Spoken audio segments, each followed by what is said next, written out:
Pearly होश में आता है। वह ग्रेड्स को वॉकर में कन्वर्ट होते हुए देख लेता है और एक और छिप जाता है। इधर वो मिस्टीरियस लेडी मैगी और नीगन को डॉज देती है और उनका सामान लेकर सीढ़ी के रास्ते से ऊपर की ओर चढ़ने लग जाती है। उसे देखकर नीगन भी सीढ़ी से होता हुआ ऊपर की ओर चढ़ने लग जाता है। मैगी ऊपर से गिरते हुए वॉकर्स को देखती है और आखिर में वह भी सीढ़ी से ऊपर चढ़ने लग जाती है। वो लेडी एक बिल्डिंग से रस्सी के सहारे दूसरी बिल्डिंग की ओर चली जाती है और नीगन और मैगी को अपने पीछे आने का इशारा करती है। नीगन पहले रस्सी से होता हुआ दूसरी बिल्डिंग तक पहुंच जाता है। मैगी के पास तब तक वॉकर्स पहुंचने लग जाते हैं। मैगी भी रस्सी से बिल्डिंग के दूसरी ओर पहुंचती है। हालांकि उसे इसमें तकलीफ होती है पर वो किसी तरह किनारे पहुंच ही जाती है। वहाँ वो लेडी नीगन और मैगी का बैग उन्हें लौटा देती है। वो लेडी नीगन को पिजन खाने के लिए देती है। नीगन उसे इस कारण पिजन लेडी कहकर बुलाता है। इधर जिनी हिलटॉप पहुंच चुकी थी। उसे हिलटॉप में अजनबीपन का एहसास हो रहा था। ऐसा लगता है कि वह अजनबियों के बजाय नीगन का साथ रहना पसंद कर रही थी।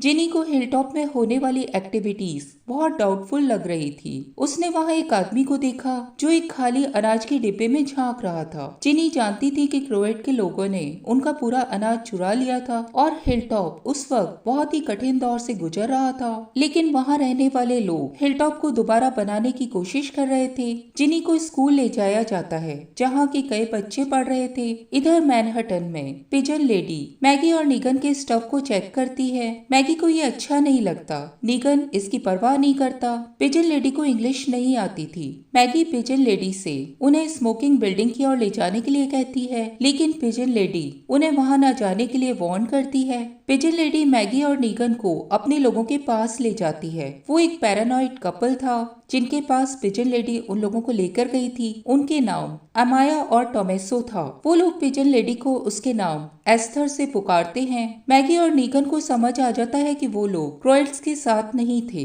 नीगन और मैगी उन लोगों के हाथों में एक स्ट्रेंज ड्रिल वेपन को देख चुके थे। वो लोग उन लोगों के साथ डील करने की कोशिश करते हैं। मैगी उन लोगों को झूठ बोलती है कि वो दोनों कनाडा की एक सेटलमेंट की ओर जा रहे थे। मैगी अच्छे से झूठ नहीं बोल पाती और अमाया इसे पकड़ लेती है। जब एक सर्वाइवर लूथर उनके बैग को सर्च करने लग जाता है तब मैगी और नीगन अमाया और टोमेसो की मिनी कम्युनिटी पर एक नजर मारते हैं। वो कम लोगों का एक छोटा सा ग्रुप था। इधर न्यू हिलटॉप पर नीना जिनी को हिलटॉप में कंफर्ट कराने की कोशिश करती है। जिनी अभी भी वहाँ पर मिक्सअप नहीं हो पा रही थी। इस मोमेंट पर एक फ्लैशबैक दिखाया जाता है। मैगी को एक मदर के रूप में दिखाया गया है। वह हर्षल को सख्त लेकिन प्यार भरे तरीके से समझाती है कि हथियारों की ट्रेनिंग से बचने का कोई तरीका नहीं है। लेकिन हर्षल एक टीनेजर बॉय था और उसका रवैया पूरी तरह से मैगी के लिए नेगेटिव था। अब प्रेजेंट में आ जाते हैं। नीगन और मैगी को टॉयलेट में बंद कर दिया जाता है।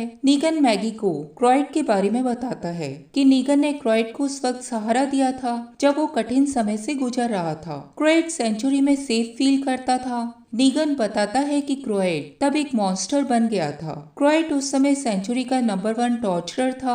एक बार नीगन ने क्रोएट को एक लड़की को टॉर्चर करते हुए देख लिया था। नीगन को ये क्रोएट की जाती लगी थी। नीगन ने इसके बाद उसे मारने की कोशिश भी की थी, लेकिन क्रोएट बच गया था और उसका एक कान पूरी तरह से खत्म हो गया था। नीगन को लगता है कि क्रोएट मैनहट्टन में एक खुली तोप के समान था। इधर पर्ली अपने रिलेटिव जॉयल आर्मस्ट्रांग से मिलने के लिए जाता है। वो देखता है कि जॉयल सुसाइड कर चुका था और उसका अपार्टमेंट खाली था। पर्ली जब उस अपार्टमेंट से निकलने लग जाता है तब वो क्रोएट के क्राफ्टी ट्रैप में फंस जाता है। क्रोएट के आदमी जो कि मैराडोर्स थे उन्हें बुराजी बोला जाता था। बुराजी अमाया और टोमेसो की कम्युनिटी को लूटने के लिए पहुंच जाते हैं। टोमेसो को लगता है कि मैगी और नीगन बुराजी से मिले हुए थे और वो लोग ही उन्हें वहां पर लेकर आए थे। नीगन टोमेसो को समझाता है कि ऐसा कुछ भी नहीं है। अमाया और टोमेसो मैगी और नीगन को उनका बैग लौटा देते हैं और उन्हें फ्री कर देते हैं। मैगी वहाँ से भागना नहीं चाहती थी।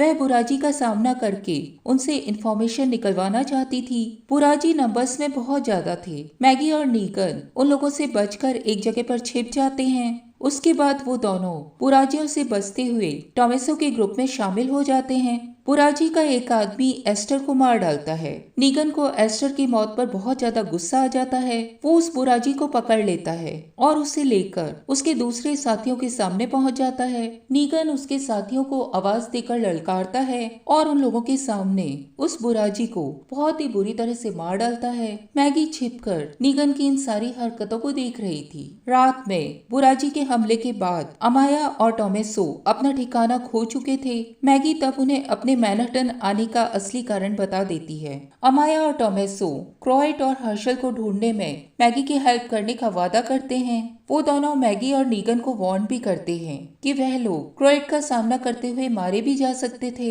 इधर पर्ली एक जाल में बंधा हुआ था। क्रोएट अपने क्रू के साथ वहां पर पहुंच जाता है। वो वहां मौजूद वॉकर्स को अपने हेलमेट में लगे हुए शिकंजों से मार डालता है और पर्ली को बताता है कि वो अब सेफ है। क्रोएट पर्ली को अपने क्रू के हवाले कर देता है। इधर हिलटॉप में जिनी को नींद नहीं आ रही थी। वो उठकर बाहर निकल जाती है।